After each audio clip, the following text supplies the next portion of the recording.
ایک وہ دور ہے جو نبی صلی اللہ علیہ وسلم کا ہے. آپ نے غار حرا میں بیٹھ کے وہ جو اصحاب کہف والی سنت ہے وہ زندہ کی. اس کے بعد وہ آپ کو حکم ہوا فصدع بما تؤمر، آپ نے جا کے دعوت دینا شروع کی.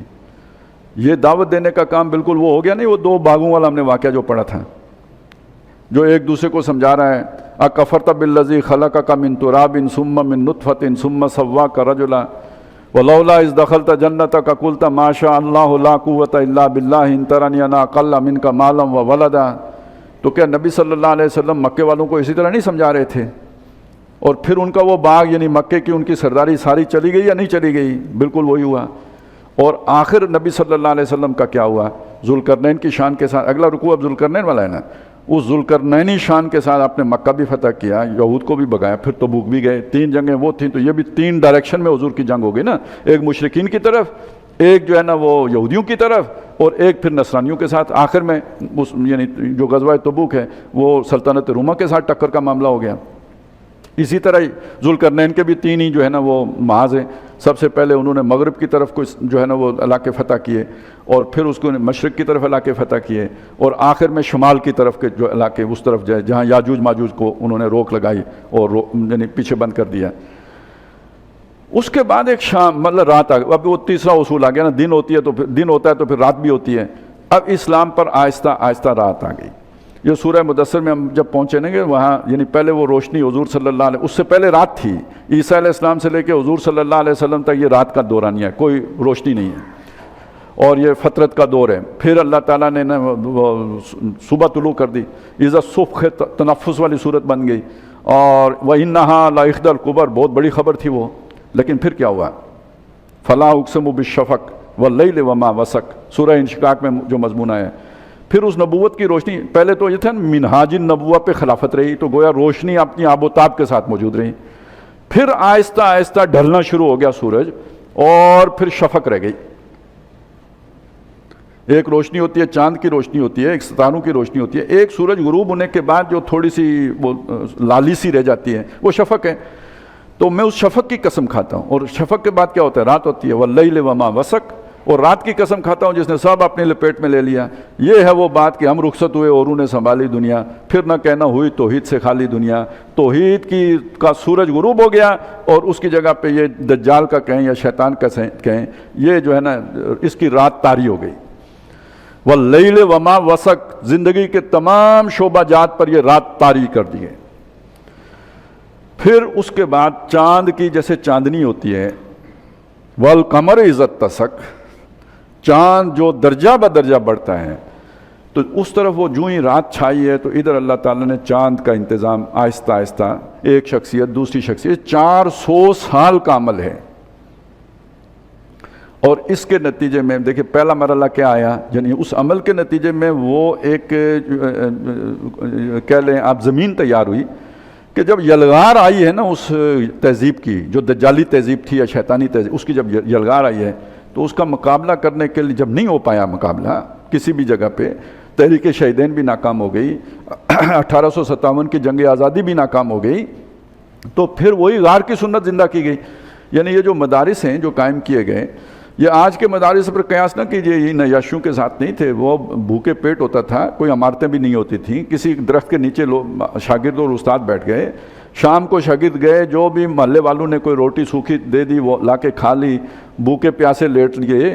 اس طرح کر کے تو یہ کام شروع ہے. یہ بالکل اصحاب کہف والی سنت والا کام نہیں ہے. اور مولانا مناظر حسن گیلانی نے یہ بات لکھی ہے کہ یہ اصحاب کہف ہی کی سنت تھی جو زندہ کی گئی.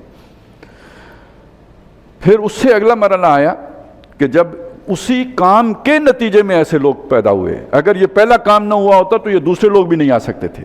میری مراد ہے جیسے علامہ اقبال ہیں، جیسے سید ابو الاعلیٰ مودودی ہیں، جیسے ابوالکلام آزاد ہیں، یہ وہ لوگ ہیں جنہوں نے پھر مغرب کو سمجھا، مغرب کہتا کیا ہے اسے دیکھا، پھر ان کی آنکھوں میں آنکھیں ڈال کر پوری جرت کے ساتھ اپنی بات ان کے سامنے رکھی، جیسے کہ اس شخص نے رکھی تھی کہ یہ تمہارا باغ جو ہے نا تم نے کیوں نہیں سمجھا کہ یہ اللہ نے عطا کیا ہے. تو اس وقت کی مغربی تہذیب کا سب سے بڑا مسئلہ کیا ہے؟ یہ ہم نے کیا. جیسے وہ باغ والا سمجھتا تھا یہ سارا میں نے کیا، تو وہی تو ان کے سامنے رکھا گیا کہ در حقیقت اصل میں تو ہمارا جو خالق ہے وہ اللہ ہے، اور یہ وہ اس کے اذن کے بغیر کچھ بھی نہیں ہوتا. تو وہ لوگ پیدا ہوئے جنہوں نے پھر ایک طرف مسلمانوں کے اندر دوبارہ اعتماد پیدا کیا اپنے دین پر، اپنے مذہب پر، اپنے نظام حیات پر، اور دوسری طرف یہ کہ اہل مغرب کو للکارا، چیلنج کیا کہ یہ تمہارا نظام جو ہے، تمہاری تہذیب اپنے خنجر سے آپ خودکشی کرے گی، جو شاخ نازک پہ آشیانہ بنے گا ناپائیدار ہوگا۔ اور اگلا آنے والے دور کی یعنی ایک خوشخبری دی کہ اور بھی دور فلک ہیں ابھی آنے والے، ناز اتنا نہ کریں ہم کو ستانے والے، اور یہ جہاں معمور ہوگا نغمہ توحید سے، یہ خوشخبریاں دیں۔ اس کے نتیجے میں در حقیقت پھر وہ ایک یوں کہہ لیں کہ تحریک یا مسلمانوں کے اندر ایک نیا ولولہ پیدا ہوا کہ جو ظاہر ہوا کہ پاکستان کا مطلب کیا، لا الہ الا اللہ کی صورت میں۔ باقی دنیا میں بھی ظاہر ہے وہ ملک تو اس طرح آزاد نہیں ہوئے، لیکن تحریکیں تو اٹھی نا، اخوان کی تحریک ہے، اخوان المسلمون ہیں، اس طرح کی اور بہت سی تحریکیں ہیں کہ جن کے اندر جنہوں نے پھر وہی جو ہے نا اصل اسلام کی بات کرنا شروع کی یا مکمل نظام حیات کی بات کرنا شروع کی۔ ملک مسلمانوں کے سارے ہی آزاد ہوئے، ظاہر ہے جو اس وقت کتنے 57-58 ملک ہیں، ایک وقت میں تو سارے غلام ہو گئے تھے، پھر آزادی ملی، لیکن سارے کے سارے نیشنلزم کی بنیاد پر آزاد ہوئے۔ وہ اس میں اپنی ایک خامی تھی، قوم پرستی آگے، امت کا تصور ختم ہوا، قوم کا تصور اجاگر ہو گیا۔ لیکن آپ اور میرا جو ملک بنا یہ لا الہ الا اللہ کی بنیاد پہ بنا۔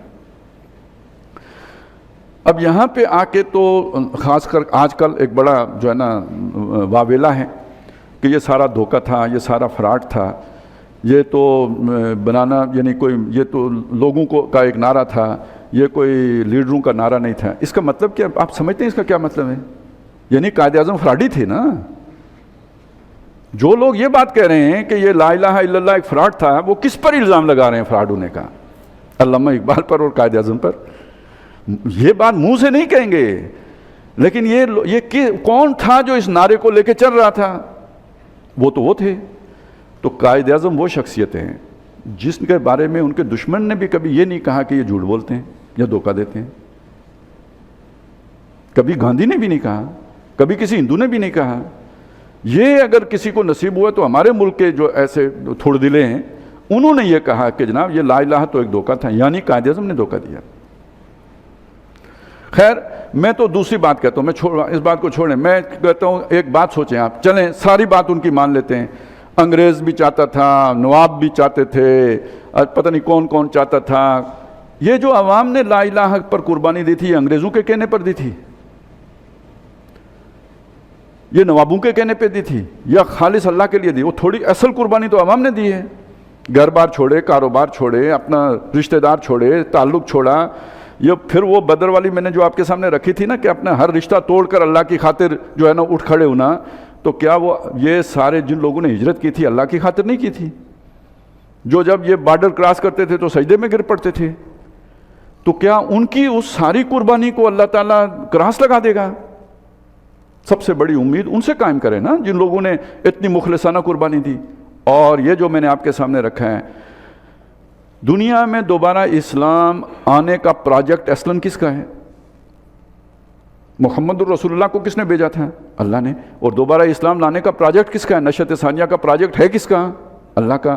جب اللہ کوئی کام کرنا چاہے، ابھی میں نے آپ کو بتایا فاسق فاجر سے بھی لے لیتے ہیں نا، ایک آدمی کی نیت نہیں بھی ہے تب بھی اس سے لے لیتے ہیں، تو انگریزوں سے نہیں لے سکتا، فرعون سے نہیں لیا موسیٰ کو پالنے کا۔ تو اگر پاکستان کو آج تک فرض کریں امریکہ ہی کا دست شفقت میسر رہا ہے اور یہ چلتا رہا، تو موسیٰ علیہ السلام کو بھی تو فرعون کا دست شفقت میسر رہا ہے۔ اب آپ ذرا اس بات کو سوچیں، مجھے بھی افسوس ہے، آپ کو بھی ہونا چاہیے، 47 میں اسلام غالب کیوں نہیں ہو گیا؟ یہ شرعی تقاضا ہے نا، ہم کہیں بھائی بنایا تھا جس مقصد کے لیے وہ پورا کرتے، یہ شریعت کا لیول ہے۔ آپ ذرا تکوین کے لیول پہ جا کے دیکھیں، اگر ہو گیا ہوتا تو دنیا چلنے دیتی ہے؟ آپ ابھی بچے کی صورت میں تھے، جواب دینے کی پوزیشن میں نہیں تھے، پیپر پنیں نہیں تھیں آپ کے پاس، لڑتے کس سے؟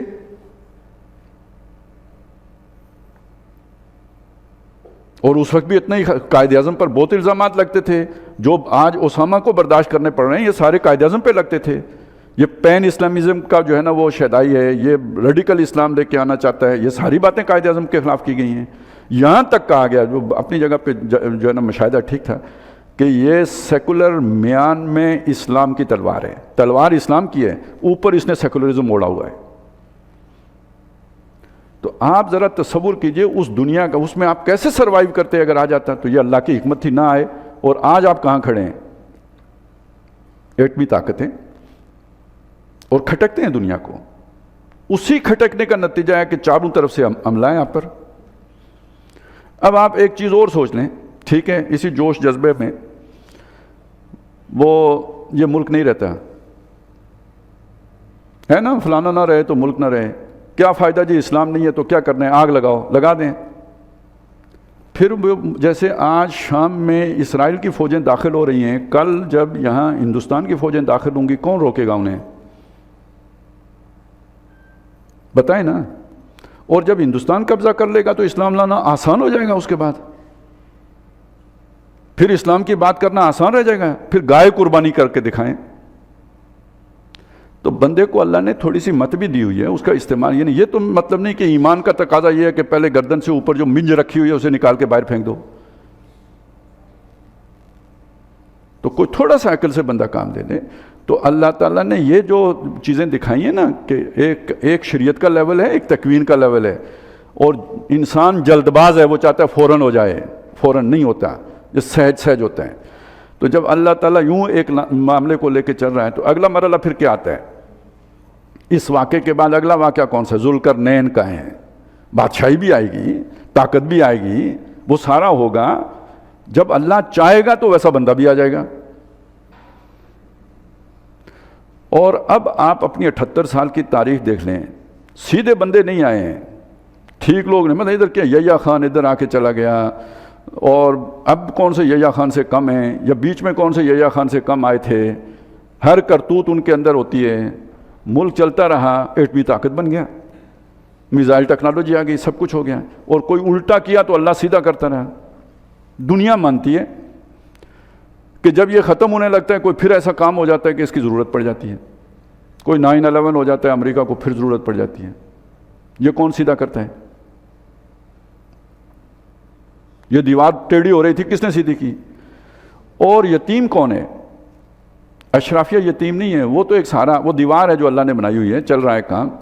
اصل میں اس ملک کی بنیاد میں جو دو قومی نظریہ ہے وہ نظریہ توحید ہے، اور اس کے اصل وارث جو اس وقت کے حکمران ہیں وہ نہیں ہیں، یہ اس قوم کی امانت ہے، اور اس قوم کی امانت در حقیقت 400 سالہ اللہ کا جو پروجیکٹ ہے اس کا حاصل ہے۔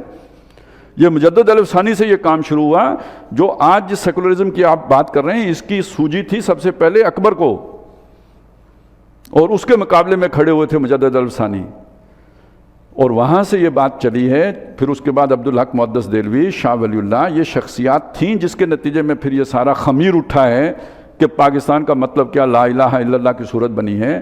اور آج ہم یہاں ایک آزاد ملک میں بیٹھے، کم از کم یہ کہ امن سے تو ہیں، جو بات کہنا چاہتے ہیں وہ کہہ تو سکتے ہیں۔ آپ شام میں جا کے کہیے نا، آپ جا کے لبنان میں کہیے نا، آپ ذرا فلسطینیوں کی حالت دیکھیے